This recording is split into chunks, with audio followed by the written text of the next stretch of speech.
Hello class, I would like to take you through some of the crime scene search methods we're going to learn about this year. I'd like to tell you what type of method they are, what it looks like, and when to use. The first method is the link method. There's not really a pattern that you will see with this method. More or less it's when investigators will use the clues they find at the scene to take them to different places and different locations to find more evidence. They have to be able to form logical links between the crime scene and the evidence. This method hopes to find associations between the evidence, and it allows investigators to evaluate them and go through the scene in a systematic, logical way. It works with large and small areas, outdoor and indoor crime scenes. The next method is the strip or line method. This is usually used on large outdoor crime scenes when you have lots of volunteers trying to look for evidence or for persons of interest or missing people.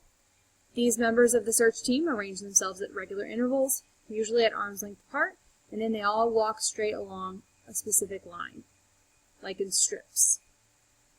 The grid method is very similar to the line method, but it's when you have members or volunteers, crime scene investigators, walking left to right and up and down. This is used on large outdoor crime scenes as well, and searchers follow their first line pattern, and then they do the same but in the opposite direction. Or if there's enough volunteers, they'll all walk at once. The zone method looks like a crime scene that you have divided into zones. And so at the top picture you've got 4 zones. They define them as a crime scene investigator. This is very helpful when you're looking inside of houses or buildings. And each team will take a small zone, or if it's one individual crime scene investigator, they'll work the zones one by one, looking for appropriate evidence in the crime scene. Next is the spiral method. This is whenever an investigator starts at a specific location and spirals their way out towards the edges of the crime scene.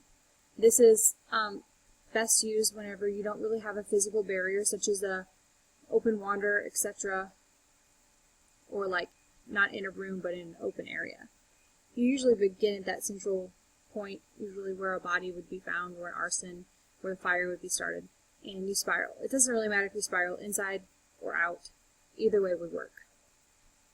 The wheel or ray method looks the way that it sounds, and you start at a central point, especially helpful in an arson, like where the fire was started, and then you work your way out in different rays or like a wheel.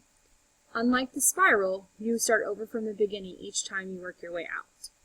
This allows investigators to start from their critical point and make very straight lines, almost like they're making more than one zone or quadrant each time that they walk a different ray. And that is the end of our presentation for today. Feel free to pause, rewind, or go back if you need to.